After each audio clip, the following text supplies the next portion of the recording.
Today's topic is Tantra. And we know from our experiences here that Tantra is the vast science that helps with everything in our human experience. However, our point of focus today is one particular aspect of the human experience that tends to be rather popular, and that is the sexual aspect of our life. So how can Tantra help us to fulfill this part of our being? Well, Tantra literally could be called the path of love and oneness. Shiva and Shakti. We've talked about this a lot. Shiva is the masculine archetype, cosmic consciousness. Shakti, feminine creative energy. And they are always one. And to remind you, we see them because we see things in duality, but the whole process of yoga is bringing us back to this union between Shiva and Shakti, matter and energy, or consciousness and energy. So, this is a path of yoga. This is a legitimate path of union. And what happens is, I'm struggling here whether to follow the PowerPoints or just let it flow. I've never taught this with PowerPoint before. Let me just talk for a while and then we'll go back into the PowerPoints, okay? So this is a path of union, not only within ourselves, but now we have the opportunity to come into union with another. And when we come into union with another, there's that much more energy coming into this experience. So Tantra is really about expanding our perception so that we can perceive more of our infinite being. And this can be done all alone or it can be done in relationship. Tantra is the teaching for the modern age. Okay, the Vedas, the Yoga Sutras, these are older teachings for older humanity, different type of consciousness several thousand years ago. So this is the teaching for the material world, how to use all the tools in this physical reality for our own spiritual awakening. So it's a beautiful gift because most of us are not going to go into the cave and meditate for 30 years, but most of us will be in relationship. So how can relationship help us to fulfill our human potential? This is a beautiful teaching and I'm very fortunate to share it with you, and I've been fortunate enough to have it in my life for the past 10 years. And it's radically transformed the way I view relationships, the way I view love and sex and myself. So this is why I'm very passionate about sharing it with you. I do workshops with this. I've been doing it for a long time. Well, 10 years, that's not so long, but long enough to have had some good experiences and heard and learned a lot from my teachers, the people I studied with, and then the people who are in the classes and workshops that I've given. So although I am not a woman, I do have good information for you today. Usually when I'm with a partner, I teach with a partner so that the women can hear her perspective. But having taught with a partner over the last 10 years, I pretty much can understand some of the perspective without actually being in the body. So what you can do is also attend the lectures on Wednesday nights. Nikki gives a lecture on Tantra on Wednesday nights. So we teach essentially very much in parallel with each other. So this is a legitimate path of yoga and expansion of consciousness. It's all about your evolution. And please remember, yoga is the path of self-mastery. We master the body through asana, we master the breath, and eventually we master the mind. But one important part of our being that is often suppressed, repressed, even have negative emotions about or negative sensations from the culture around us, that somehow sex is not something that we should talk about openly. So to master ourselves, all of ourselves, we also need to master our sexual energy and create a healthy relationship with our sexuality. For many people, because of the programs from culture, religion, education, parents, there's often a sense of guilt around sex these days, or even a sense that somehow it's dirty or somehow we should really just keep it off to the side and completely separated from our spiritual path. Tantra says your sexual energy is your spiritual energy, because what is your sexual energy craving for? It's craving for union with another. It's craving for that sense of merging, that deep heart connection. And that sexual energy that's craving for union is the same energy that's craving for union with the divine, for the full awakening. Because when we go into a deep embrace, making love, and you can feel that connection at the level of the heart. And this whole path is about how to go into the heart and how to allow ourselves to feel these connections, not just with a lover, but with everything in the universe around us. So through this path of working with a partner or with ourselves, we learn how to, of course, master this energy. But most importantly, I want you to understand this is really about opening the heart. And in the modern day, so many people have built a wall around their heart, myself included, to protect myself from more trauma. And at the same time, what happens is we prevent things from coming in because we protect ourselves. We prevent the good, beneficial things from entering into our beings because of this wall. So this is a path of coming back to wholeness, and it's a path of coming back into your full power.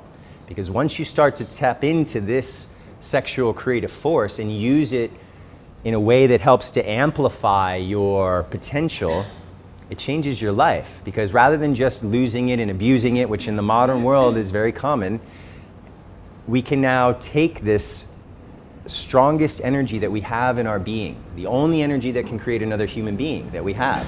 This is a miracle. So we take this and we turn it into the central channel up through the chakras, and we illuminate our chakras.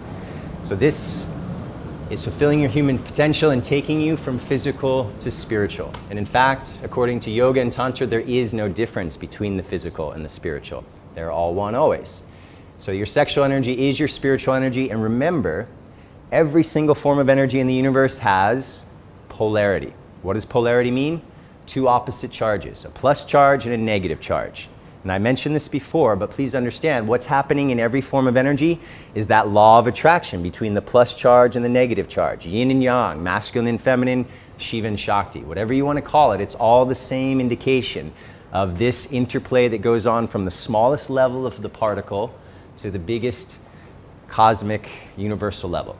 So this is the dance of attraction between these two polar opposites. And this is about the connection, and it always, always starts here. Okay? A lot of the time, people think, well, if I get the right partner, if I find the right relationship, then I'll be fulfilled. Then I can finally have the happiness that I've been looking for. Tantra says this is a misunderstanding. We need to become whole in ourselves so that then we can go into relationship with another and have two whole beings coming together. There's a beautiful expression or a way that I like to see it. I become one whole being, and I meet another beautiful being, and then we come together and we merge. And if at some point we need to separate, we're still whole beings. We're not relying on somebody else to complete us, per se. So the path of Tantra is really about fulfilling your potential, and you can do that alone or in partnership. So remember, you are the microcosm, universe is the macrocosm. So what we're doing through this path of Tantra is also lighting up the chakras. When you start to send that sexual energy through the body, it does amazing things when you do this consciously now.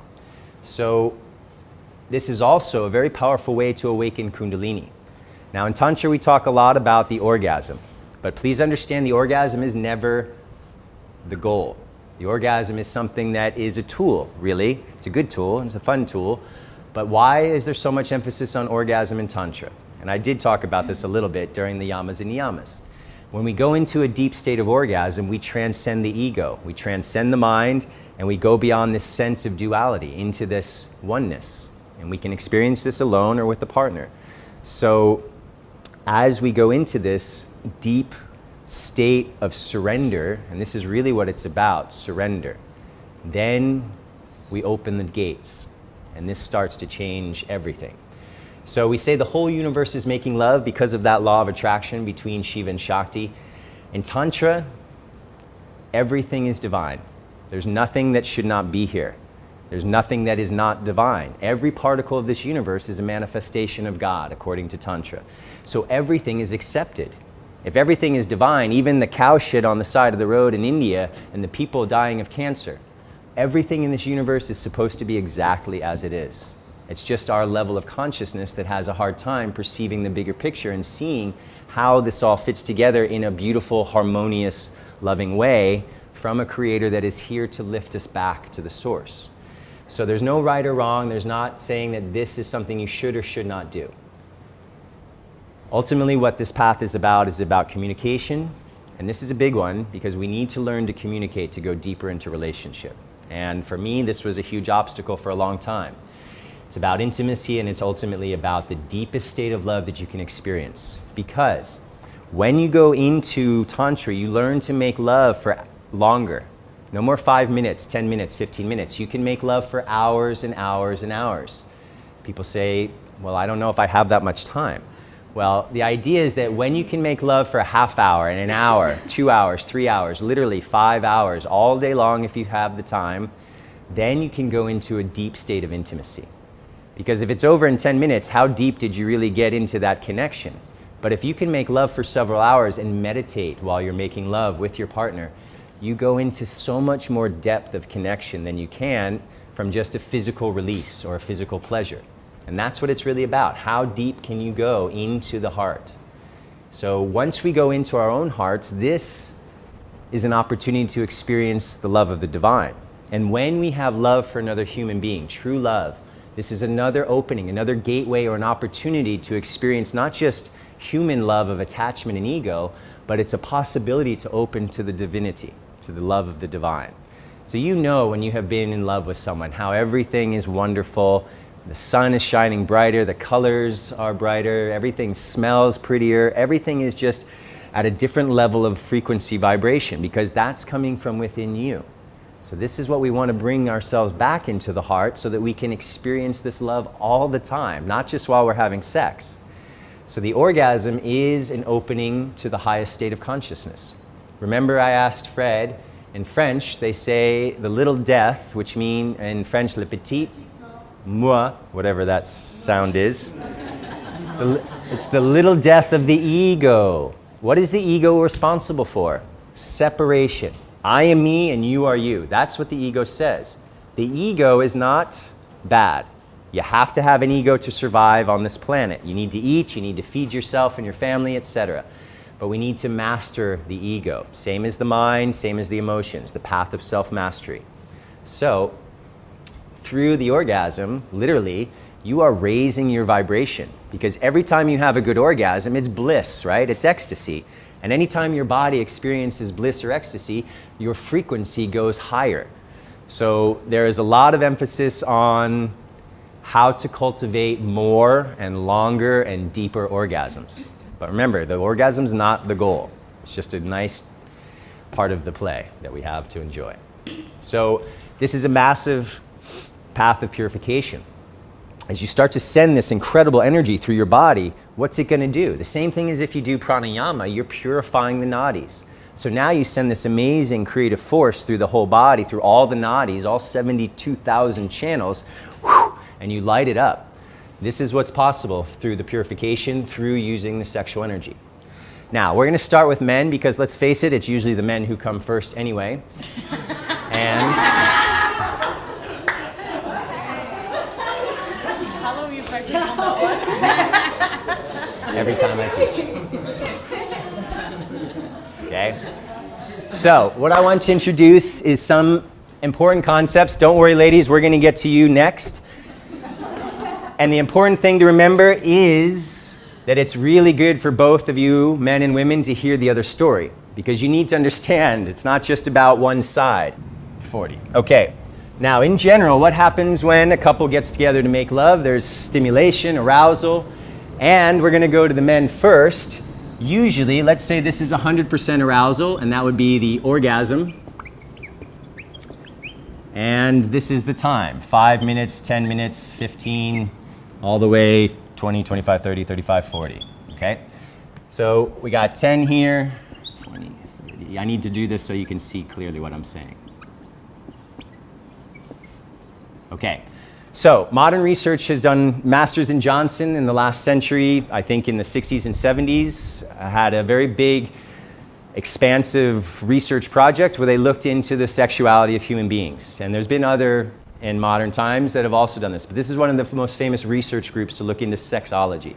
And what they found through the research, and I'm going to give you a generalization. I know there's always exceptions to the rules, okay? But in general, what happens when a man is making love, he gets aroused and he gets to 100% orgasm in anywhere from 5 to 10 minutes, okay?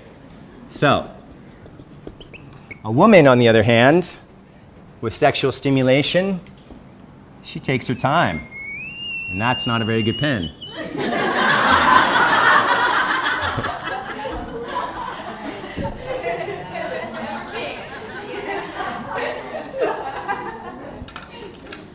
She's already frustrated. Okay. So a woman generally takes a different curve of pleasure. And she usually gets to orgasm, if at all, in anywhere from 30 to 45 minutes. Now, you can see there's a big gap here. And that's what's the cause of a lot of problems in intimate relationships, especially for the woman. The guy's already asleep. He doesn't care. All right? So what are we doing in Tantra is the men now learn that it is possible and beneficial to separate the orgasm from the ejaculation. When a man has an orgasm, what usually happens? He also has an ejaculation where the semen come out and then he depleted. Ejaculation when you lose the semen coming, jizz, sperm, I don't know what else to say. Okay? So, when a man has an ejaculation, he is losing his life force because that is the energy that is used to create another human being. So what Taoism, what Tantra, and other esoteric teachings about sexuality all say the exact same thing. The man needs to save this energy like it's the most important thing in his life because it is. It's his creative force. This is the energy that drives anything a man does, whether it be art, music, business, hobby, sport, it doesn't matter. Whatever we do, we use this creative force, not just to make babies, but that creative force is driving every activity in our life. So imagine if every day, and this is what happens in modern world, there are men who ejaculate every day, sometimes several times a day, and each time a man ejaculates, the body has to rebuild up the sperm. And it takes energy from all the other parts of the body, draining it, to then send it into reproduction of these sperm cells. So basically, by ejaculating, we are depleting our life force and we are shortening our lifespan as men. The good news is Taoism, I talk about Taoism in conjunction with Tantra because they go very much hand in hand. There's some different practices, but the teachings and the philosophy is very similar. And they both say that by learning to move this energy through the being rather than exploding it out, this is what allows a man to step into his full potential. Because if every day you're pulling a little bit of air out of the tire, every day, eventually that tire is going to get flat and you're going to be totally depleted. So I know from having taught these workshops and worked and studied and been with men over the last 10 years in this path, there are men who can't fall asleep without ejaculating. They have to masturbate before bed or have sex before bed because they're so stressed out from their jobs and they get to home at night and they could either have drinks and they don't want to drink every night, so they figure if they masturbate, that's one easy way to fall asleep. So you can already tell if a man is falling asleep almost immediately after ejaculating, there's something going on there.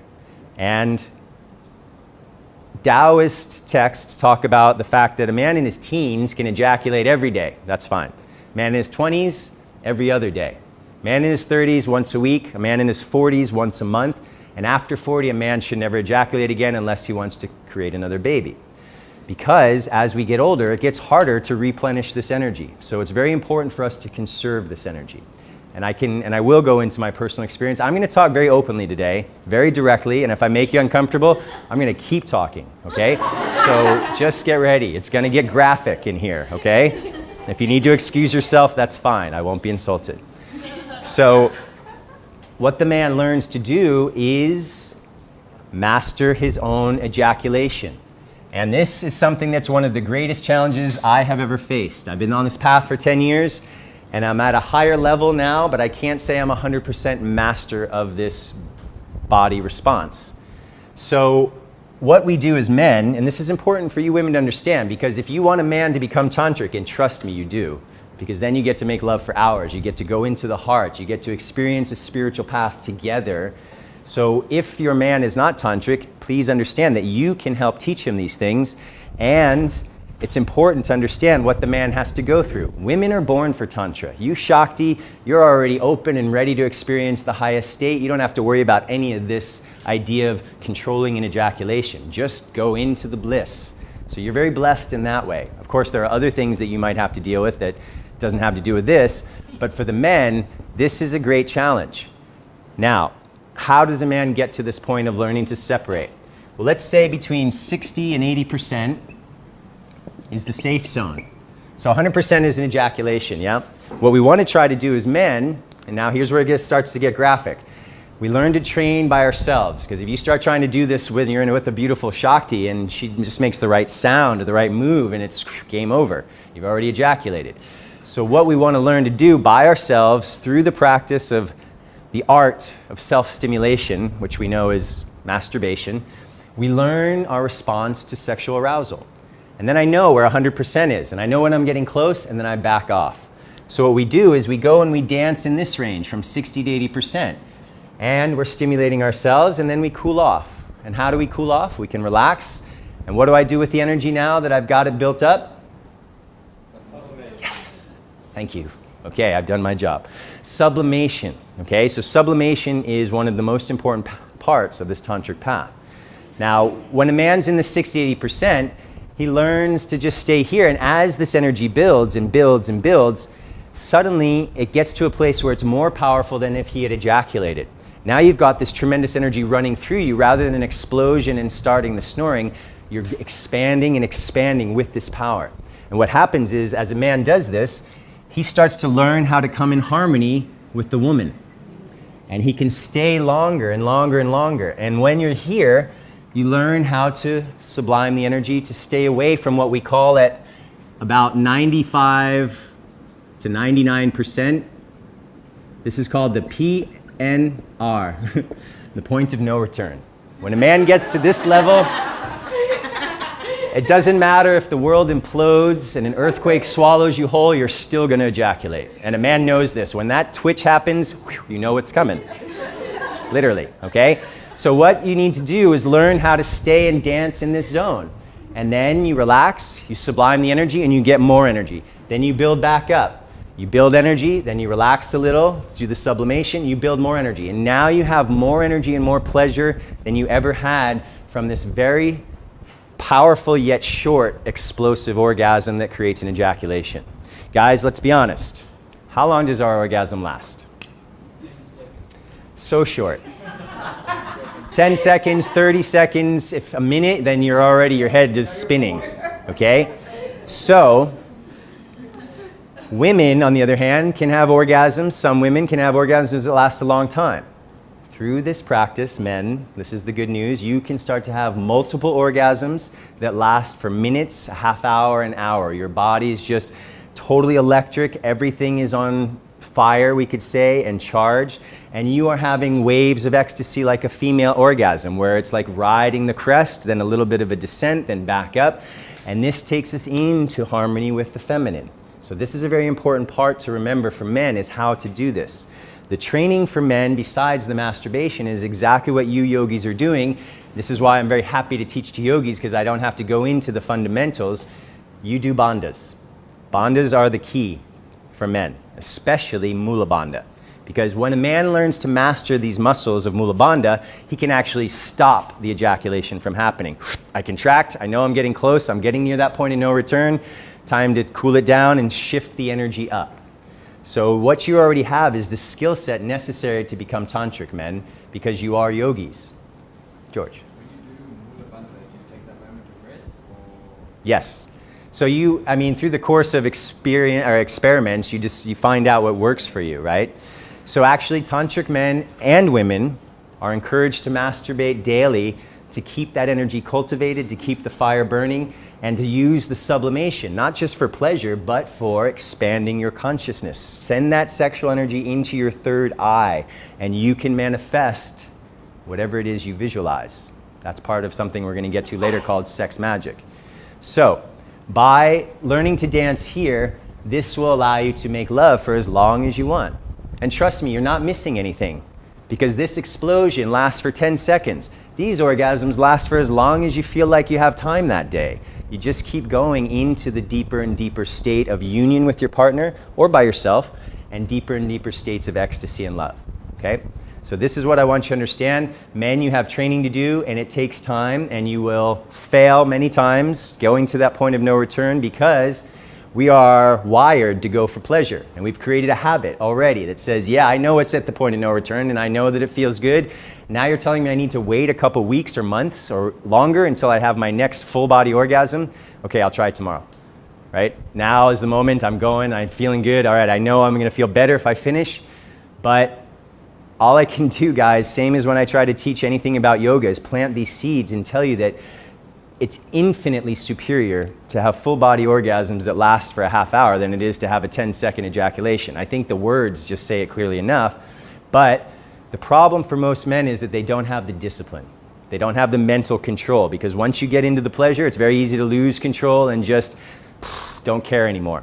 So this is a path for men that is really taking you to another level of self-mastery, because it's a tremendous challenge.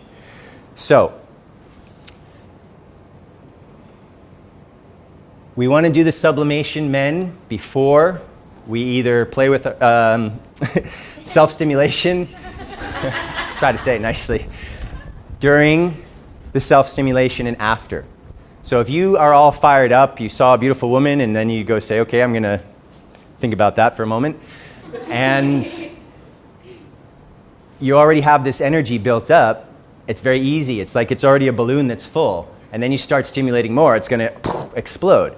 So before you sit down, lay down, whatever you're going to do, start doing your sublimation practice. Do a little bit of Uddiyana Bandha, Mulabanda, Jalandhara Bandha, headstand, shoulder stand, whatever works for you. Okay?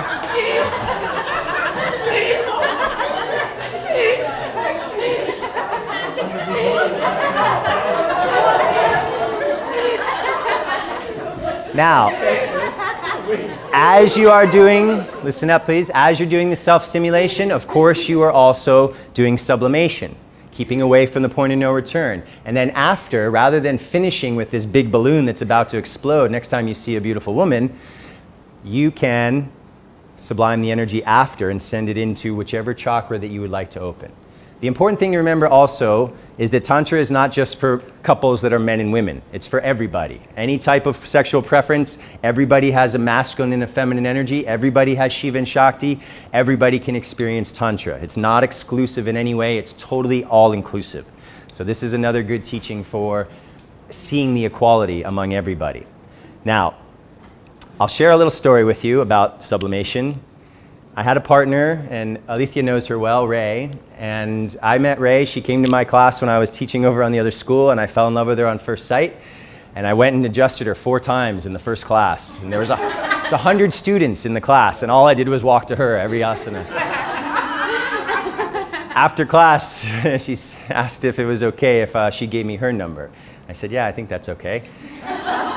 So I came to visit her here. We dated for a while, and the first time we're going to make love, we go into the bedroom, and everything is already very passionate, and all the foreplay is happening, and I say, hang on, and I go, and I do a headstand for a few minutes.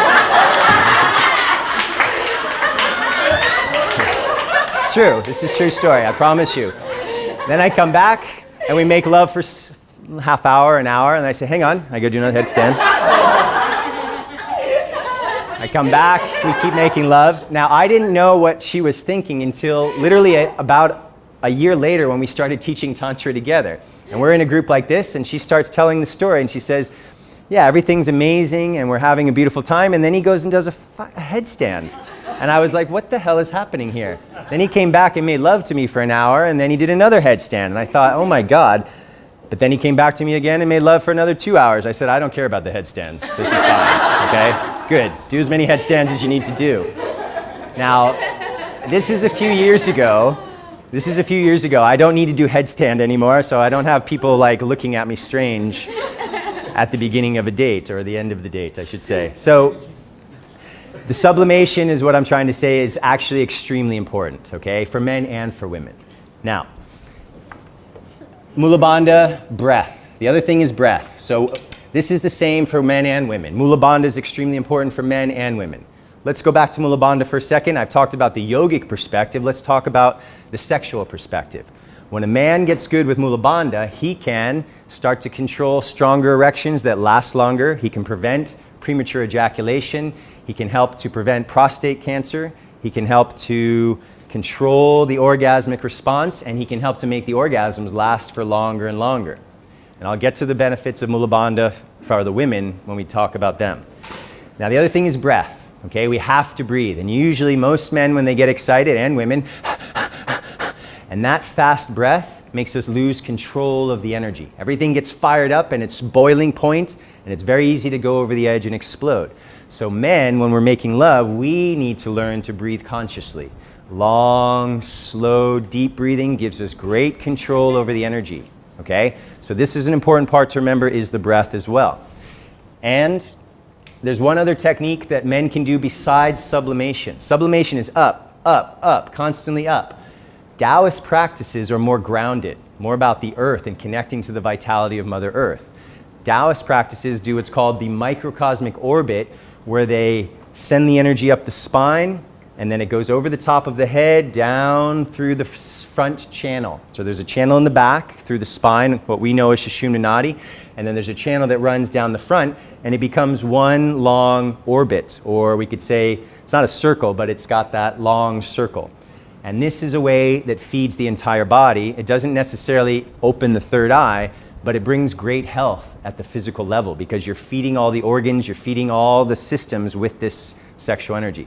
So there's a little bit of differences, and I do all of this that I can just to experiment with it, because we know how important the experiments are to teach us what works for us. And the other one is spinal breathing, where you inhale up and exhale down. We do this with me in class sometimes. So just learning to master the movement of energy with your breath is a very powerful tool for tapping into deeper levels of Tantra. Now this also has to do with your lifestyle. We're all yogis here, and that makes it a lot easier for us to go into these practices. If you are, or anybody is, leading a lifestyle that's not very healthy, and they're putting toxins in their body, they're putting toxins into their nadis, their energy channels. So there's no way for a guy or a woman who drinks a lot of alcohol, eats a lot of meat, smokes a lot of cigarettes to try to think that they're going to learn to be able to master this energy. Because if you're constantly putting blockages into the nadis, it's very difficult and impossible to learn to master the energetic flow. So lifestyle is a big role in those who want to be tantric, if they'd like to go into the deeper tantra. As I mentioned, the sense of purification that happens with this energy. Now, we talked about solo practice, and for men, the 3 Ps, practice, patience, and perseverance. Never give up, okay? This is also going to make a big difference in your health, okay? It's not only about spiritual evolution. This has got all the levels, the practical level of the health. If you're constantly depleting yourself, you are weakening your immune system. So by keeping this energy in, you get that much more powerful, that much more resistant to illness and disease. Also, the erection, if men have problems with erection, misfunction, malfunction, dysfunction, whatever you want to call it, this path of Tantra, learning to move the energy and all the things that we're talking about, is one of the most therapeutic approaches to dealing with erectile dysfunction. As I said, it also works with the prostate, and literally learning how to maintain this energy rather than lose it increases your longevity. And this is a radical transformation that also amplifies your ability to be creative. So if you want to step into your full power, men, this is necessary. There's no way around this one. And this is the one in the yamas and niyamas when you get to Brahmacharya and people say abstinence, meaning no more sex. A lot of men and women say, okay, I can do all the yoga except for that one. Now you don't have to give up sex. You just have to learn how to control the energy in a healthy way. So, this path is a path of courage, because it really is very challenging, and it forces us to look at ourselves in a way that few other experiences can do. Another thing that helps for men to do the sublimation, when you're getting close to the point of no return,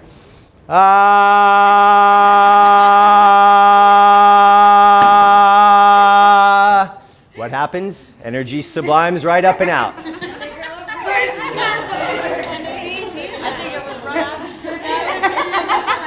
Now, think about this, how loud that was. I was getting complaints from the neighbors. We had to close all the windows and turn on the air conditioning and turn the music way up, because we were going to get kicked out of the neighborhood. It's important to make sound, though. Okay? Sound is expressing emotion. Have you ever made love to someone who's silent? And you're like, am I doing this right? What's going on? I don't even know if they're enjoying. The expression is enticing, it's intoxicating, it's alluring, it turns you on when you hear your partner expressing their pleasure. And women, it also is exciting for you to hear the man's pleasure, yes? Right, so if the guy's silent, it's not that much of a turn on in both directions. So sound is a very important way to increase the energy and for men to sublime. Now, I learned that trick, and literally it's saved me many times. When I get to 99%, and my partner knows, it's, of course, the first few times it's like a little jarring, but once she understands what's happening, then she does it too. And we go into this energy sublimation together. And this is now, maybe some of these things sound weird. I want you to keep that open mind and understand that everything I'm doing here is with an intention and an awareness that it has a benefit and an effect. So when we do this together, we step into, it's like we're singing together, we're expressing, we're releasing. It's almost animalistic and primal, where you just let that sound come from the base of the spine and ah! And this helps a lot to move the energy. Breath, we know, and movement. Now, this is easy for men. A lot of the men, depending on the position that we're making love in, there's a lot of movement. If a woman is on the bottom, it could be possible for her to be very passive. So for both men and women, sound, breath, and movement are key factors for amplifying your orgasmic potential. And we'll talk about the women in a moment. So, communication. This is a big one, and a lot of men struggle with this, as I said, myself included. I wasn't very open about my emotions, my feelings, being honest about what I wanted or desired. And so I didn't necessarily feel like our connection was as deep as it could be when I was younger. When I learned these teachings and started applying them into my relationships, I could see that if I was more open with my communication, then there was more trust, there was more authenticity. And literally, there's great power in being vulnerable. And I'll talk about this in a bit. But the other thing that's important to remember at this point is that this is a path of honoring the woman as the goddess. Okay? Tantra says that everything in this universe is God and divine, meaning you are and I am. So if I'm looking at my partner and I see the goddess, how am I going to treat her? I'm going to worship her, I'm going to honor her, guide her, protect her, and I'm going to do everything I can to make sure that she has what she needs. So this is a different approach than the ego approach to a relationship. What am I getting out of this relationship? What is she or he going to do for me? And if they don't do what I want, if he leaves the toilet seat up or the dishes in the sink, I pull back. Or if she does whatever she does that upsets me and I pull back. That's not really staying open in unconditional love. So this is a path that's more than just the sexual understanding. This is about deeper relationships. And the good news is, if you do these practices and learn to sublime the energy, learn to stay away from the point of no return, you become a superior lover. And guys, every ego and every male would love to be the best lover that their woman has ever had. That's just the way it is. In fact, a lot of women probably feel that way too. They want to be the best lover that their partner has ever had. So this is a path to that level of mastery, and this is the path to fulfill your potential. Okay? Step into your full power, men, but it is a training that takes a few years. But you are all young men, we are all healthy. Do this for the next 2 years, and the next 30, 40, 50 years, wow. It just keeps getting better and better and better, I promise you. All right, on to the ladies. Okay? Now, women, the first step to becoming a tantric woman is to learn your body. And in the modern day, because of suppression and repression, a lot of women don't actually know their bodies very well or intimately. And this is preventing women from stepping into their full power to experience their full femininity. Okay, Tantra doesn't give a shit about political correctness. Men and women are different. Yes, they're equal, but we are different, and thank God, because that's what makes it interesting. Because if the men and women were the same, then how would this attraction be happening? It doesn't mean men and women only, guys. I know I say that, but that's just the most common relationship on the planet. Also, any other form of relationship is fine. But when you have that attraction to another, you have an opportunity to share yourself with another person. And if you don't know your own body, how can you know what turns you on the most? Which places are the most exciting to be touched? Which places get you to that place of expansion and orgasm? So women are also encouraged, just like men who need to master their energy, women need to understand their bodies through the art of self-stimulation, masturbation. And literally, I have talked to so many women over these 10 years, and to my surprise, because as a man, it's like, yeah, I masturbate almost too much, probably, as a young man. When you're a kid, you don't know what to do with all that energy. It's just too much. But women that I've talked to, there's a large percentage of women that never masturbate. And there's also a surprising percentage of women that never have orgasm from penetration, from intercourse, from sex. There's also women that never have orgasm from any stimulation. So this path of Tantra is a path to helping women step into their full femininity, helping them to experience this amazing body that God has given you. Because you have zones of pleasure that men do not have. You have body parts that are created only for pleasure. That's unique to the female human being. A man does not have that. So learning your body and learning what part of your body is going to send you off into space is part of your journey. Now in Sanskrit we have the word for the vagina, it's called Yoni, but it doesn't just mean vagina, which sounds very hard, okay? Yoni, sounds so beautiful, flows off the tongue. Okay, so Yoni literally means sacred space, and out of the Yoni, the whole universe is born. So this is the creation, and this is important to understand, that you are a goddess, and that you have more power than you even know at this moment, but through the path of Tantra, through balancing your relationship with your own sexuality, you can step into your full femininity, your full power. Ladies, the good news is you have 7 or more different kinds of orgasm. Men are going, what the? We don't get anywhere near that. And some women are saying, really? I don't know about that. Well, let's go through them. Okay, the first one, some women, the lucky ones from the ones who have told me about it, so that they can reach orgasm through stimulation of the nipples. Then we go down into the Yoni, and the entrance to the Yoni is also have a lot of nerve endings. So just stimulation of the entrance to the Yoni can bring about an orgasm from some women. Then if you go deeper in, there's the walls of the Yoni, and stimulation of the walls for some women can create an orgasm. If we go back out to the entrance to the Yoni and up a little bit, there's the clitoris. And the clitoris is generally the most accessible orgasm for the largest number of women. It's the easiest orgasm to achieve, let's say, for lack of a better word, or to experience. And this clitoral orgasm is something you all need to understand. It's very much like a male ejaculation in that it's very powerful, it doesn't last very long, and sometimes women feel depleted, actually, like they've lost energy from a clitoral orgasm. So Tantra doesn't say stop having clitoral orgasms, it says have more, but learn how to sublime the energy and have an implosive orgasm of the energy rising rather than an explosive energy or orgasm losing the energy. So you just learn to move this energy up. Now a lot of women, I don't know about a lot, I know women who have talked to me who use a vibrator. You know, they got the batteries, they zzz, get the vibration going, and they put that on the clitoris and they have an orgasm that way. This is actually something that is not helpful for your sexual life, because if you use the vibrator too often, it's actually going to desensitize your clitoris to the regular touch of a human being. And if you use it too often, you get dependent on that high level of vibration, and then you can't have an orgasm through normal stimulation. So take the batteries out and put them in your camera and put the vibrator away. Now, the other orgasms that can be had would be, for those that like to go a little bit into the exploration of other parts of the body, the anal orgasm is also very powerful for some women. Then you have the combination of different of these mixed together, blended orgasms. So women, you are born for Tantra, literally. And you have the opportunity to go into states of ecstasy and pleasure that men may never actually experience through sex. So this is your gift as a woman. You have the power to be incredibly sexual beings.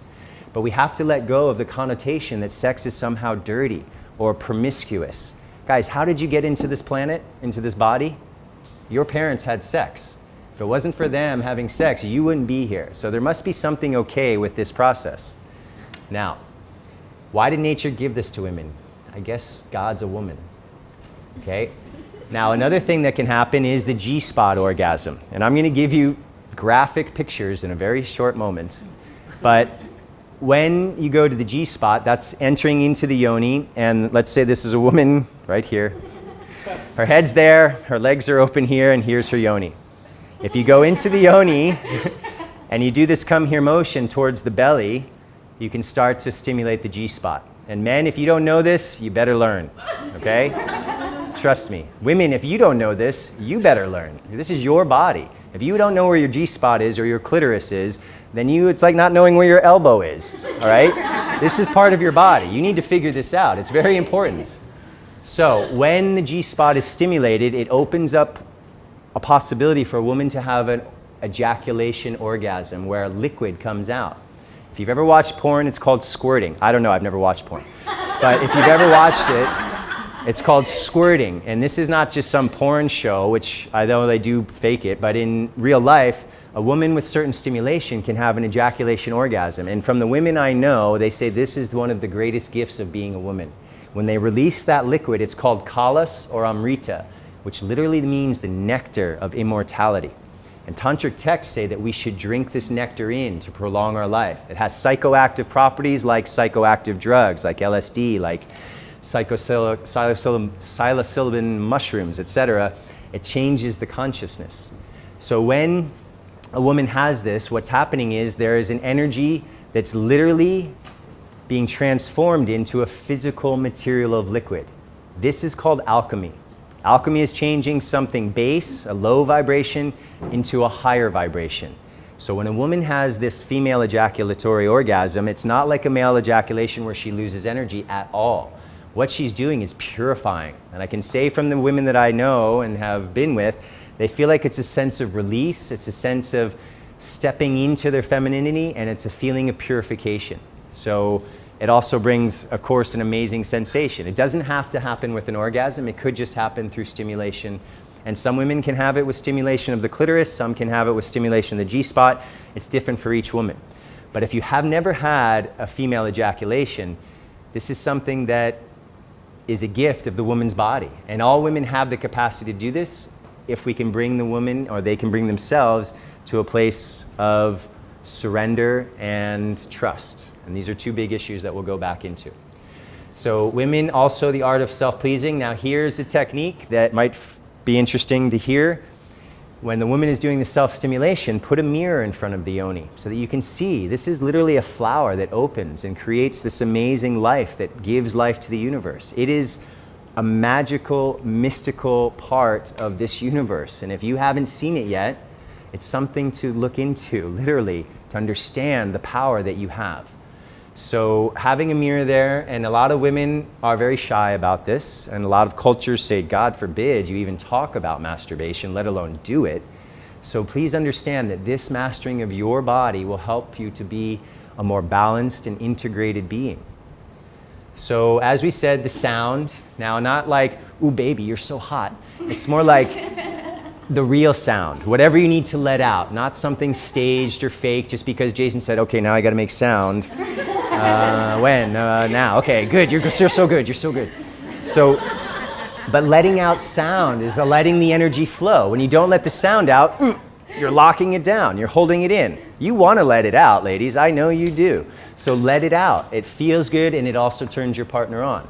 So this is also a way to sublime the energy. Use your breath, use your movement. Now, this is important because it is possible for a woman to be passive. It's possible for a man to lay on his back and be passive too. When we move the pelvis forward and back, like pumping, it's called the pelvic pump, and that generates more sexual energy. So either man or woman, the more that they do the pelvic thrusting, the more energy that they are creating in the sexual centers. And then that energy can be moved through the being. So sound, breath, and movement, all very important factors. As we talked about, Mulabanda, the importance for women now, this is an amazing preparation. It's called Kegels or Kegels in the West for giving birth. And it helps to bring the yoni back into shape after giving birth. It helps to keep the lubrication, especially as women get older, things get less juicy. Remember, we get more vata as we get older, we get more dry. So men and women. So Mulabanda helps to keep the energy flow down here. It helps dealing with problems with the menstrual cycle. It helps dealing with problems of not having orgasm. It helps with so many things that go beyond just the sexual response and even the yogic response. So men and women every day, Mulabanda is one of the key, what did I call it?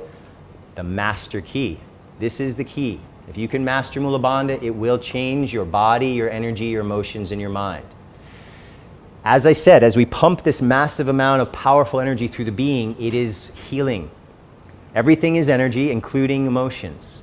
And we all have difficult times in our lives where we store negative emotions, even at the cellular level. So we have them in our being, and they're trapped in there. By sending this energy through, you can purify, raise your vibration, and release these energetic blockages. Now, one way to do this is what's called yoni massage. There are professionals that what happens is the woman, either with a man or a woman who's doing the massage, just allows herself to receive, and the masseuse makes sure, if it's done properly, to touch every part of the yoni. Because every part of the yoni, just like the hands and just like the feet and just like the ears, have reflexology points that affect the other organs in the body. So just like you massage the feet and you bring health to the organs, if you massage the entire yoni, you're also touching those reflexology points. And if there are any blockages, women tend to store negative emotions literally in the yoni. And this is what's preventing them from having orgasms, preventing them from having even sexual desire. So by doing yoni massage, you're touching every part of the yoni and you can release blockages that have been stored in that part of the body. So it's a very powerful practice. You just need to find someone that you trust that knows what they're doing. If you want more information, ladies, talk to me later. Now, the other thing is what's called yoni eggs. Okay, so yoni eggs are made of different stones. And these stones, every stone or crystal has a specific energy, yes? So yoni egg comes from the tradition of China. And the ancient Chinese empresses, the leaders, kept this a secret because it gives the women so much power. They didn't want to share it with anybody else but the royal families. And by using this yoni egg, you start to bring energy, awareness, purification, health, and you do exercises and you start to develop the muscles of the yoni. And this is very important as women get older, after childbirth, but also because it makes the man feel amazing. When my partner can massage my, now here's the Sanskrit word for penis, lingam. So when a woman can use her muscles literally to massage the man's lingam, that is amazing for the man. And by learning to master these muscles, you can learn to master sublimation. You can increase the duration and frequency of your orgasms. You can increase the power of the orgasms that you experience. This, according to the women that I know that use this, becomes one of their best friends in this life. And I'm not even exaggerating. I've heard women say this to me, and not just one woman, several women say, this little egg is one of my best friends because of all the things it does. Now, there's 2 holes and allow you to string a little thing of dental floss through it and tie it into a circle. And you put the larger end into the yoni first and the dental floss can hang out. Don't worry, you will never lose it. The yoni is not an infinite space. There is a certain place where it stops, so it can be fished out if needed. But if you have this string of dental floss that has wax around it so the string won't fall apart, you can use a finger and you create resistance. And then you use the muscles to try to move the egg up and down through the yoni canal. And you use the resistance on the string. It's like using a weight. You're building the muscles. And once you learn to control the muscles here, all I can do, because I'm not a woman, is share with you what the women have told me. It changes their lives. And go talk to Nikki. She'll tell you the same thing. And they come in 3 sizes. If you have had a child, then they recommend using one of the bigger sizes because it will help you to bring things back. Now, the other size, we have large, medium, and small. This is for the master, okay? Because the larger eggs are easier to feel, easier to move. Once a woman gets good at controlling the larger egg, then she goes to a smaller egg, and that's harder to feel and move, and then you get, it's like strength training. You grow slowly, stronger and stronger. This, you go smaller and smaller, okay? So I'm not going to give you a whole lecture on yoni eggs. I have them here if you'd like to get them. I don't know if I have enough for everybody, but they're 1,000 baht each if you like them. All the women that use them, that end up finding out how powerful this is, they tend to use them every day. I've had women that tell me they practice yoga with them. They sleep with them. They do whatever they want to do with them. You don't have sex with them okay, obviously.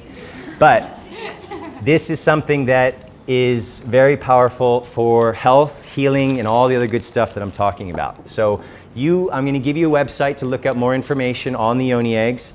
And of course, if you have personal questions, you can always come and ask me anytime. I know that sometimes questions about this type of topic aren't so comfortable in front of a group.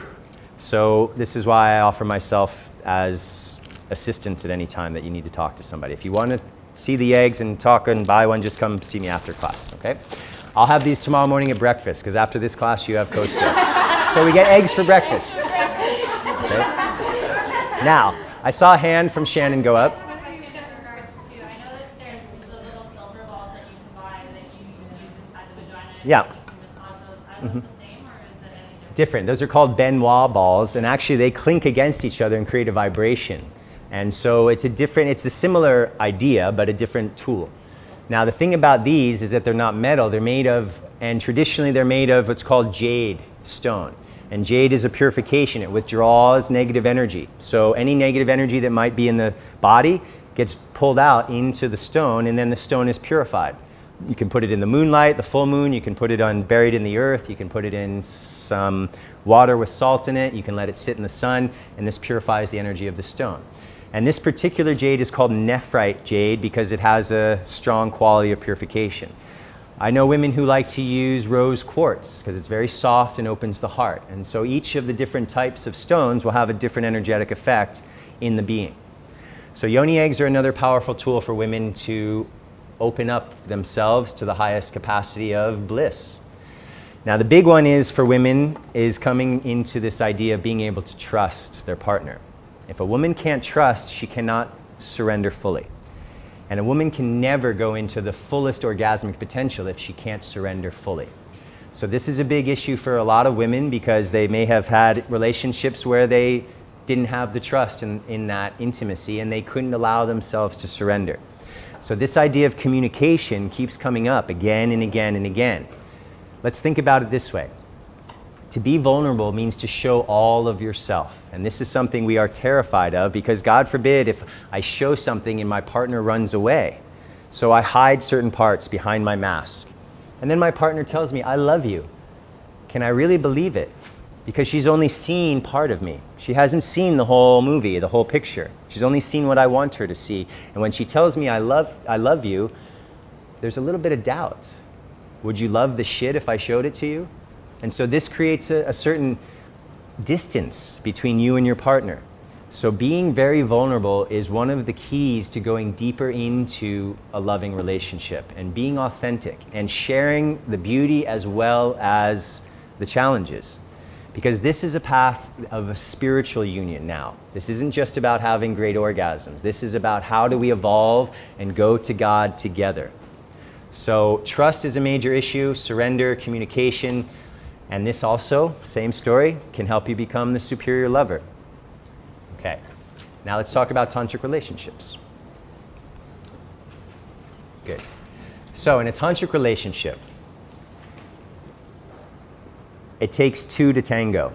If just one wants to be tantric and the other doesn't, it's not going to happen for the one who wants it. You won't be able to go into all these things I'm talking about if it's you trying to do this alone. So this creates also another sometimes questioning of our choices of partners. Because if we're choosing a partner that doesn't want to go in the same direction that we want to go in, especially with something this important in an intimate relationship, we need to evaluate if this is the right partner. So, what we do is we become whole individuals through this path. As I mentioned, two whole individuals come together, and if they separate for anywhere from an hour to a day to the rest of their lives, they're still whole. And okay, communication, trust, surrender. I think I'm trying to get this point across. But we need to have connection in a tantric relationship. Connection to have a successful spiritual relationship, according to a great teacher in the last century, Gurdjieff, he said that if you want to have a spiritual relationship, you have to have the connection, not only the body. Okay, yeah, we can have that physical attraction, the chemistry, and we want to go be like bunnies and have sex all day long. But if the heart and mind are not involved in that connection, it will never be a fulfilling relationship. So we need all three levels of our being to have the deepest level of relationship with a partner. Mon? So you're saying... Hang on a sec. Monica, did you have a question? I saw a hand go up. So, from a biological and scientific perspective, is it possible when you're just having sex to completely detract the heart and mind? From a physical and scientific perspective? I would say that's more from a consciousness perspective where you choose to detach and isolate one part of your being from another. So it's not a biological thing where you detach your mind. That's a mental activity or a consciousness where you say, okay, I'm going to separate some part of myself from another part. And for some women, that is exactly what they do to be able to have sex, because maybe they've been traumatized, maybe they've had a bad relationship, and their partner wants to have sex, and maybe the woman doesn't want to. So unable to do this, they created a separation within them, a split within themselves. And this is not healthy at any level. So I understand where you're going with this, and for some women, this is a tool that they actually use to disassociate so that they can help the person that they love to have an experience that they'd like to have. I'm generalizing, obviously. Yeah? Okay? Your turn. So are you saying that it's difficult or maybe impossible to have tantric sex if you don't love someone? Is that No, I'm not saying that. You can have sex with someone you don't love and you still have energy. But what happens is when people start going into Tantra, maybe they just have this physical chemistry and they say, okay, we can try this together. I'm attracted to you, let's go for it. As soon as you start going into this, your energy is going to go into the heart and open it, and you're going to fall in love. Like, I experimented with a lot of different things in my life, and I tried to make love without being in love, and eventually through the Tantra, I fell in love very quickly, actually, because the heart opens with all this massive energy going in. And if you're making love for hours, you're going to go deep, and you can't help but fall in love with this intimacy. So it's a natural way to go deeper into that love. What about the mind? What about Mind. the mind? What about the mind? When you don't love someone and you fall in love via sex, where's the mind here? This is a good question. Well, the mind has to accept and be willing to be open to this person. And then the emotion is what opens the mind. So if you feel that energy of love, that could change the way you think about this person or think about relationship or think about what it is that you actually want in your life at this time. Okay? Now, all of this stuff in a tantric relationship starts long before you get into the bedroom. Okay? The foreplay is every moment of every day, because it's how you treat each other, how you communicate, how much trust there is. That's what leads to the deeper level of intimacy and connection. It's not about how good you are at stimulating the G-spot. It's not about how good you are at having an erection for another hour. It's really about how you treat each other, and this is what opens the heart and mind to be surrendering to the partner.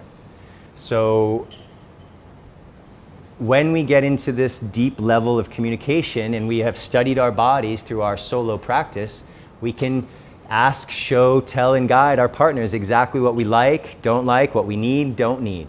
And then it's not like, there are moments when you just want to explore and discover, but there are moments when you're like, all right, get to the point already. You're all over the place and you're not anywhere where I want you to be. So for women, this is a big issue, because a lot of men in this world, and this is not an insult, but this is what I hear from so many women, that men just don't know what the hell they're doing in the bedroom. And so the women are continually frustrated. And this is a sadness for the women, because they don't feel, they love this person and they want to go deeper into the connection, but there's a physical impediment, a blockage, because the man doesn't know what he's doing and he sometimes ejaculates before the woman even gets turned on. So learning how to, in a loving way, guide and teach your partner what it is that you like helps the partner to understand, and then you get what you need, which is an important part of this process of going to the places that you know will create the most ecstasy. To create, because it's not, again, about ecstasy, it's about raising your vibration. So we talked about the power of vulnerability and authenticity, and literally, again, as you see the god or goddess in front of you, we all have egos, we all have masks, but underneath that ego, underneath and behind that mask, is the divinity looking out through the eyes to see the world. So if you can see beyond the mask and understand that the person you are making love to is divine, but not only that, that person should be served, honored, respected, guided, and protected. And when we put the other person's needs first in relationship, two people putting the other person's needs first, that means everybody's needs get met. So we take care of the other as if this is the most important person in our life, because hopefully in an intimate relationship it is. And this is what takes you into love. It's not about the sex, but the sex is an expression. It's a manifestation that we use the physical body to express this desire for union. So when we actually get to the point where we want to make love, you can have as many quickies as you like. You can do it wherever you want. I've had sex all over Vikasa, and there's lots of beautiful places here to make love at night when nobody's around, obviously. I told you I'd be honest. And what Tantra says is keep that fire burning, but also take times once a week, once a month, where you set aside an hour, 2 hours, a whole day to create a beautiful ritual and a ceremony. And in that time, you approach this as something sacred. Every act of making love is sacred because it's the union of God and Goddess. But when you make a ritual and ceremony, it brings the vibration even higher because you create a sacred space with certain lighting, candles, certain scents that are uplifting, certain sounds like music that opens the heart rather than, you know, gangster rap in the bedroom, which I don't think would ever really work anyway. But the understanding that you create an environment for a sacred experience, okay? And as you do this, you set the intention. Remember, in yoga, we are doing everything consciously. Everything. You're brushing your teeth consciously. You're doing your asana consciously. You're doing your pranayama. You're doing your work. You're doing your relationship consciously. So you set your intention as you go into this experience. And I and my partners, in the past, I don't have multiple now, in the past, we pray together. We invite the divine into the bedroom because guess what? She's already there. She's everywhere. So by inviting the divine in consciously, you make this more of an awareness of how sacred this union is. So we can pray before, during, and after making love. We can also do meditation before, during, and after making love. And one of the best meditations to do, what would you guess? In a couple. What? What'd you say? Exactly what I wanted to hear. Eye gazing. Imagine starting to make love where the first thing you do is look into the soul of your partner. Will that change the experience than if you just want to get an orgasm and go to sleep? This is a very different paradigm from which to approach your sexual relationships. So meditation before, during, and after. And it's the orgasms that can help us to go into deeper states of meditation. Again, this idea of sublimation, men and women. George, you with us? Or are you sleeping? Sublimation before, during, and after, men and women. So if my partner and I are having a ceremony, we can do eye gazing, and guess what? Eye gazing sublimes the energy beautifully. But also we can breathe together. We can do a meditation together. We can do headstand together, shoulder stand together, whatever works for you. The important thing is you slow down, okay? The faster you go, the less conscious you become. Everything's a rush. This is the modern McDonald's sex. Everything's over in 10 minutes before it even really got started. Slowing down is a huge part of starting to build the energy slowly, get the boiling point, rising higher and higher. And foreplay becomes very much an important part of the practice because we want to awaken all the senses, the sense of touch, the sense of smell, the sight. And it's a dance. It's an erotic play where you're enticing each other. And you can take turns where one person is receiving one day and doesn't have to do anything but enjoy. Then the other day, the other person gets to receive and be worshipped. And this way, you're taking care of each other and you give honor and this sense of respect to each other through the process, through the ceremony. And for men, the first 1 to 15 minutes of penetration where there's actually the lingam entering into the yoni, because suddenly there's a tremendous amount of Shakti energy coming into the male's body and it can be overwhelming and cause the man to go right to ejaculation. This is why so many men struggle with premature ejaculation, because they haven't done Mulabanda, they haven't learned sublimation, they haven't learned to move the energy. So if we know these things, by slowing down in the first minute to first 15 minutes, then the man gets adapted to this more and more intense energy. And by going slow, you can stop, you can breathe, you can make sound, whatever it is that you need to do, but gently and slowly build like a slow crescendo, not whoosh, right up.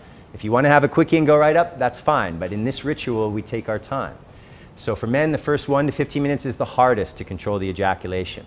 After about 10 to 15 minutes of making love, in my own experience, then it's so much easier to control everything and you can start to get more playful, more passionate, more fiery. Now, there's different types of breathing that we can do together. One is called breathing literally together, where we inhale together and exhale together. We can do this while eye gazing.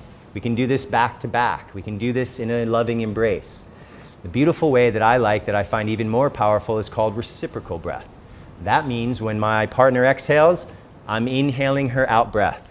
Then when I exhale, she's inhaling my exhalation. And we're sharing the essence, the prana, the life force back and forth together. And it sets you into resonance, harmony with their vibration. So by breathing together, you're coming into a deeper, more subtle level of union and resonance, connection. So breathing together is very important. You can do the microcosmic orbit together. Okay, there's going to be some more things that I show you. Oh gosh, am I running out of time? We're doing okay. So the microcosmic orbit is where you decide together which person is part of the orbit. So you could breathe the energy up her spine and then down your spine. Up her spine, down your spine. And you create an orbit that connects both of you. And there's many different ways to do the orbits. You can do, I'm not going to go into it, but you understand the idea. If you want more info, you can research. Eye gazing, remember the idea about eye gazing from yesterday with transfiguration. Transfiguration means seeing beyond the mask and seeing the divine in the other. And if you can do this, then you're making love to God. You're making love to a goddess. And remember that your partner is one of the most powerful mirrors in your life. You spend a lot of time with this person, and so they are always reflecting back to you something about yourself. And sometimes it's very hard to deal with that constant reflection, because it's easier to escape our nonsense than to face it sometimes. So this path of relationship is actually one of the most powerful modern approaches to spiritual evolution, by understanding that your mirror is teaching you constantly about who you are, about how you relate to another, about your love and your connection. So the orgasm can lead to meditation. When making love, it's not like I can make love for 5 hours straight. I'm not Superman. What we do is we have yang and yin, where you make love for a while and then you rest. And you make love again and you rest. And you make love again and you rest throughout as long as you like. So what we do is we build the energy, build the energy, build the energy, and then it's very powerful for the man to stay inside the woman, and they just relax, completely surrendered, and let that energy now do the sublimation automatically. It just starts flowing up because it's so powerful. It wants to transcend and move up. So this idea of rest is part of the game. You dance and then you chill, and then you dance and you chill, and you keep building these waves of pleasure going higher and higher. And I can tell you from my own experience, I've done meditation for years, and it's very challenging, but when I am having a good session of lovemaking for a long time and that energy's flowing, and then we stop and just rest, I go into meditation so easily. I don't have to think about anything or do mental concentration. That energy is taking me to another space. So the idea of making love, even if it's not orgasmic love, but making love for a longer time, can actually help you go into states of meditation that you may not have ever experienced from a seated meditation, because it's so powerful, this energy, to help change your consciousness. Is it in the end then, according to Tantra, let's say the plan that not after 5 minutes, but after, I don't know, 30 or 40 minutes or whatever, or when you build up, get to that ejaculation? No. So men should stop ejaculating altogether unless they're going to make a baby. That's the teaching. Sorry, guys. It's okay. It's not a loss. Once you get to this next stage, it's not a loss. It's a feeling of stepping in. When I finish making love, I don't want to take a nap. I'm ready to go swim and jump and dance, because now I have so much energy running through me. Rather than being depleted, I feel like I have gotten an infusion of tremendous power. So it's very different for men, but it takes time, and that's the hard part, is that jump from no more ejaculation to the jump where you get to the full body orgasm. That space in between is what makes most men quit Tantra, because they don't have the patience or the determination or the discipline. So the best times to make love for men, when's the best time for a man to make love? Morning. Exactly. When's the best time for a woman to make love? Yeah, that's a problem. So women, if you want to have your man at his most powerful peak, get ready to make love in the morning. Okay, because that's when he's at his strongest, literally. He wakes up, many men wake up with an erection ready to go. So jump on it. The other time is in the evening for men, especially if they've had a hard day. They've had stress, they've been working, they've had a lot of things going on in their mind. This stress at the mental level is what causes problems for men with their erections. So women, this is, men have to deal with controlling their ejaculation. Women, you have to deal with men's rhythms sometimes. You'd like to make love at night, but he's exhausted. So go to bed early, get up early, and make yourself a little bit of a morning ritual, okay? Of course, you can make love at night, and the energy is very different. It's actually much more feminine, receptive, and easier to surrender in the evening than it is during the blazing heat of the sun-shining day. Times to not make love, especially for men, do not make love after a heavy meal. You know the date, you go out for dinner, you have a bottle of wine, and then you go home and make love. You got all this food and alcohol in your belly, and then you can't control anything. Okay, maybe the alcohol makes you numb and you can last a little longer, but essentially that alcohol is going to numb everything and it will change how you approach sex. So it's very important for men not to make love right after eating. If you have a belly full of food, you'll never do sublimation. It just won't happen. Another time for men that's difficult to control the ejaculation is during the full moon. The full moon energy is the most feminine, the most yin, which means we have the least control of our emotions and mind. That's why the craziness happens on full moon, and the emergency rooms are the most busy during the full moons because all the accidents that happen. So for men, that yin energy, that feminine energy, that energy of surrender can be too strong. So if you're a beginner on Tantra, they say try not to make love to a woman on the full moon because it's that much harder to control. Now, I was mentioning before, if you're interested in manifesting things in your life at the physical reality, you can do this with sex magic. You build the energy, you send it into the third eye, and you visualize what you want to manifest. So it's not just the power of the mind, it's also your creative force going into the visualization. And you can do this with a partner, okay? You have the same intention, and when she reaches orgasm, you are visualizing the same thing. It's a very different experience sexually, but it's a powerful way.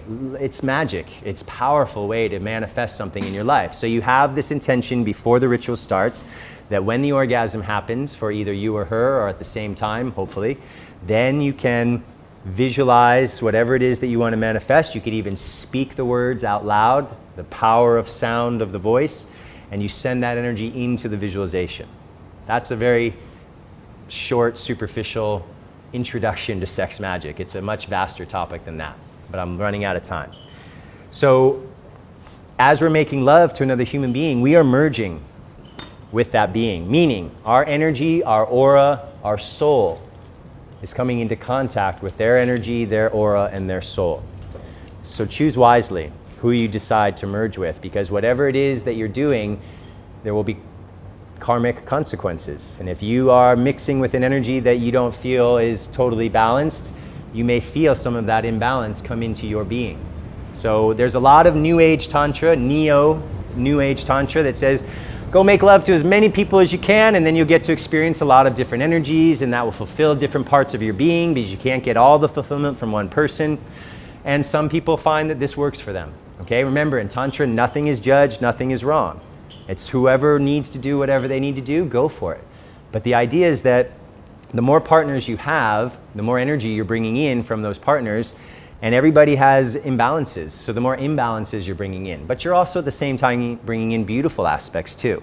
So there's a bit of a balance here. So different teachers in the modern world have different approaches to teaching Tantra is what I want you to understand. Not everybody's going to say what I am saying here. I come from a very much of a tantric, chakra, sublimation, spiritual path.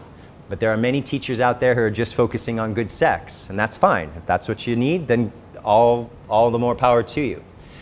As I said, purification, transformation of consciousness. This is yoga.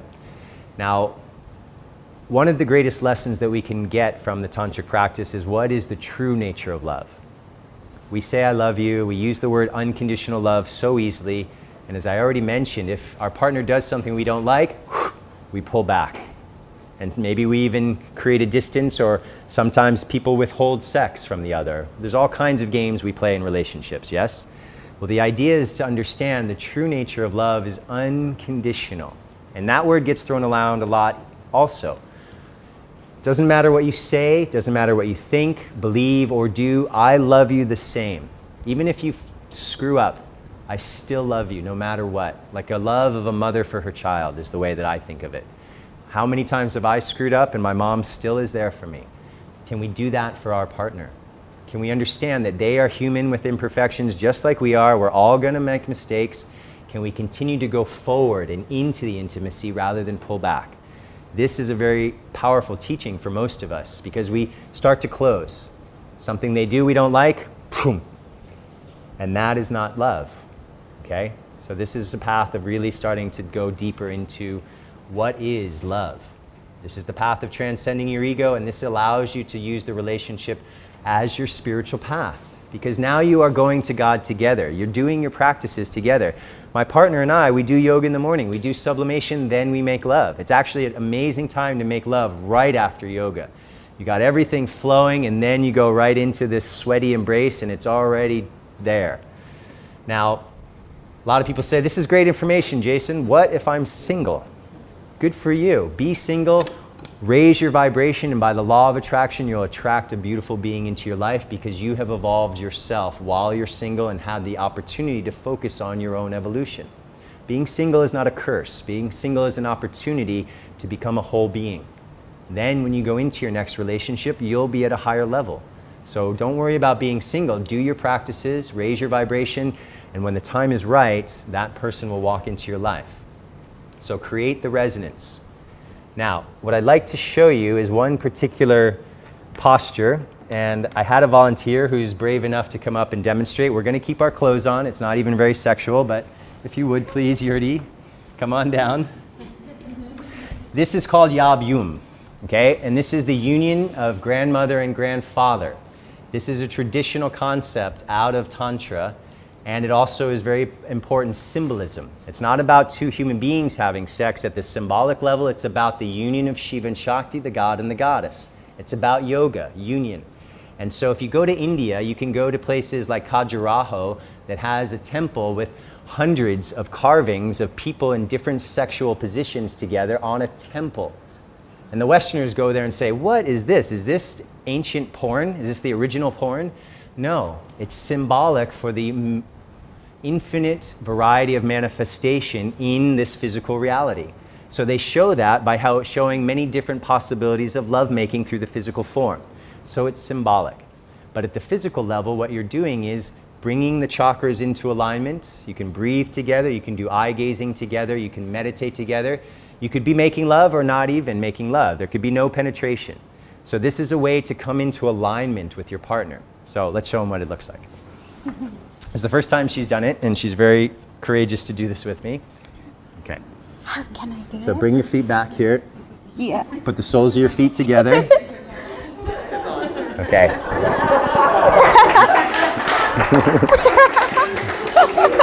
Good. Now, when we have the soles of our feet together, we connect an energy circuit. Yes, her feet are together back here, soles of the feet. Yeah. When I place my hand on her sacrum, the sacrum is one of the sexual centers. So I can place my other hand on the back of her heart, and she can do the same on my back. Low back. Gotta find the way to do it. Okay.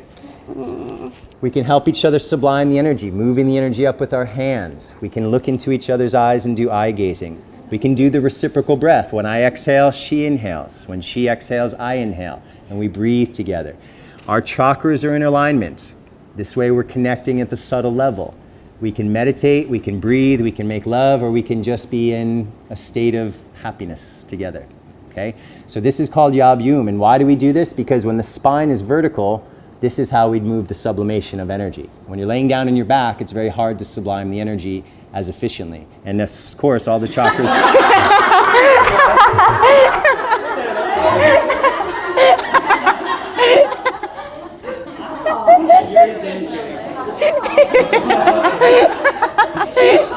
Okay. So this is what Yab Yum looks like, and it's a beautiful way to experience this connection at all the things I've mentioned, okay? Thank you, Yuri. No worries. Okay.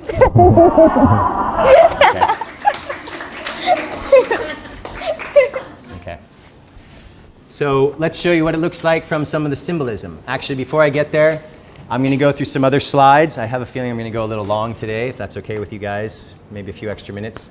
Now, when you go out into the world and decide that you want to study more, you're going to start doing research. I have a slide here that gives you teachers that I find to be respectable and of a high quality, and it gives you some books. So if you want more information, there's a few books that I have found to be tremendously beneficial. So I'll give you that. Everybody's going to get this PowerPoint slides, so don't worry about wording it down. As you go out there and look for teachers and workshops, be prepared and do your research, because you can get to a workshop and everybody's clothes are off and they could be doing massage on each other, they could be having group sex. This is part of the New Age Tantric world. If you want that, go for it. If you don't want it, make sure you understand what's going to happen in that workshop, or you could end up in a place where you're not ready to be, and that's fine. Why do people do this? Well, one of the understandings or theories behind why people would want to go to a workshop like this is to let down their boundaries and their belief that somehow sex should be hidden. Let's just bring it out in the open and everybody can see, and there's nothing dirty, there's nothing wrong, everybody's enjoying, and it's a beautiful experience. And some people like and need to have their buttons pushed a little bit, to be confronted, to have them look more deeply into their belief system or how they view themselves or their relationship with sex. So by putting into a very extreme situation where everybody's naked or everybody's doing massage or having sex, then you are confronted very powerfully with what it is you think is right or wrong. All right, so this is some of the theory and philosophy behind why they do what they do. Another idea that comes up a lot is open relationships. Some people believe that this works for them, others do not. Again, we are not here to judge anybody's sexual path. We are here to explore ourselves, find our love, and let that love radiate into the world. Whatever anybody wants to do, as long as they're not harming anyone else, that's fine, according to Tantra. So there's a lot of different approaches to Tantra, as I mentioned the Neo-Tantra thing as well. So we talked about love of unconditional. This is the summary. Expansion of consciousness. This is what all of this path is about. It's not about the orgasm, but that's probably one of the, let's call it the icing on the cake.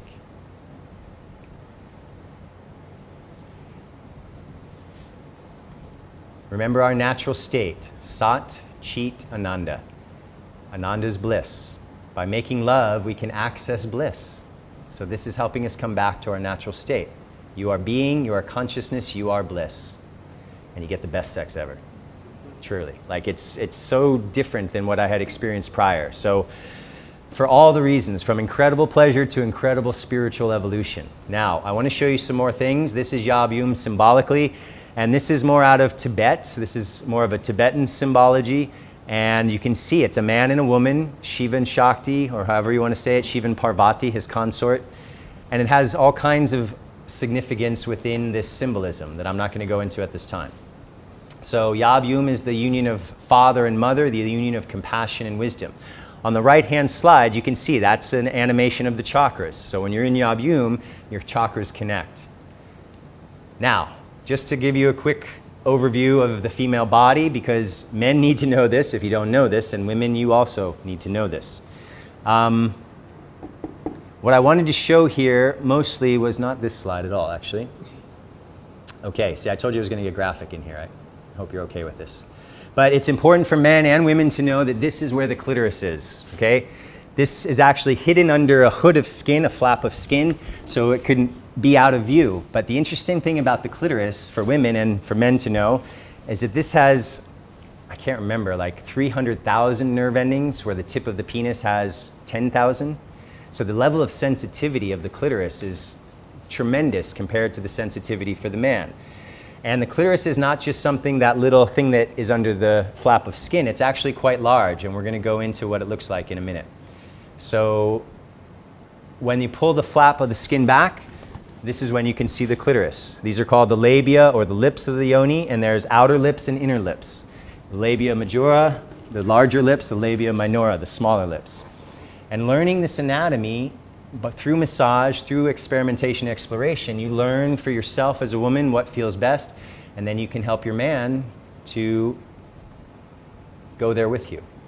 Now, this is what I wanted to show you. The clitoris is not just this. It's actually this whole thing that goes all the way into and behind the walls of the yoni. So this is, by stimulating the clitoris, you're actually bringing energy to the whole yoni as well. This is just a little model of what a clitoris looks like outside of a drawing or the physical body. Okay, that's, I don't know if that's to scale or not. Anyway, not to worry. Now, this is what I was trying to show you about the G-spot orgasm. For a man,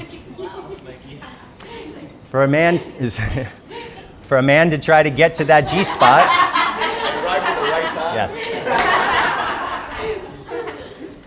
As I was saying, it's this come here motion, okay? Placing the fingers into the yoni, coming here towards the front of the body, and this you can start to feel. It's like a little bit of a, it's got texture, and it feels almost like the tip of a tongue with ridges or dimples like a golf ball. And as it's stimulated, it begins to expand like an erection of a penis. Same thing in the clitoris. As it's stimulated, that also gets engorged or blood flowing into it, and it becomes harder like an erection of a penis or a lingam. So that's just another understanding of what it could look like. Lots of understandings here of what it could look like. I guess I got kind of excited about this one. Oh, there's another one.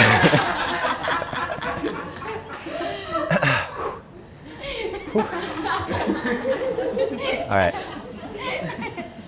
Now, in order to stimulate that G-spot as a woman alone, it can be hard. That's a tough angle, all right? You need to do some more of those Costa shoulder stretches to get in there. So ladies, you should all be thanking Costa, actually, because he's the only one who teaches this. So because of the angle, there are toys that are built for G-spot stimulation that have a curve in them. So you can hold it, stimulate your own G-spot. And why do we want to do that? Because remember the power of the female ejaculation, the amritas or kalas. And as I said, that female ejaculation is called the nectar of immortality. It brings long life. So when my partner and I are making love and she has that ejaculation, I either collect it directly from the source with my mouth and then I share it with her and we drink it together, or we collect it into a cup and we drink it together. And this also creates a resonance at a vibrational level that's much higher, much more subtle. And I see people going, Are we sure it's not pee? Because it feels like... Okay, so people ask this all the time. It feels like pee. The first sensation a woman will have when she's about to have a female ejaculation is that she needs to pee. So what the tantrics say is go pee before you make love so that you know your bladder's empty. Then when you get to that, you release and let it happen. What I've had to do with partners is some women have a lot, like up to a liter through the course of making love, and that will ruin a mattress. So we have to put down plastic. I'm being honest, okay? We have a raincoat that's specific for this activity, and we put a towel or a sheet over it. And then you can have as much kalas as you like, squirting all over the room. And this, actually, if a woman is a yogi and has a healthy diet, it tastes incredibly sweet. Same thing for a man's ejaculate. If he's pure, his semen actually tastes, according to the women, not me, tastes pretty good. So the female ejaculation, the most easy way to have that is through the G-spot stimulation. This is why this is important, because then you step into that understanding that I said before of having this sense of purification, release, raising your vibration, feeling more feminine.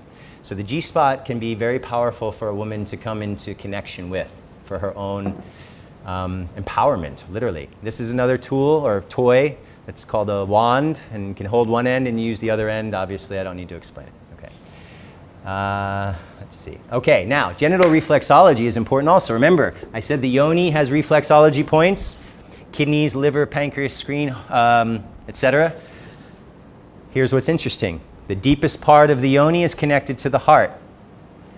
The tip of the man's penis is the heart reflexology point. So when the man's penis, the tip, touches the deepest part of the yoni, it's a heart-to-heart connection. And all of these different reflexology points line up when there's full penetration. That's a beautiful thing. This comes out of Taoism, actually, more than out of Tantra. Now, transfiguration, we would have rituals at the other school where everybody gets together and we do a transfiguration, and we would do it for 2 hours. And just that circle we did yesterday, we would do that circle for 2 hours and do it with 30, 40, 50 people.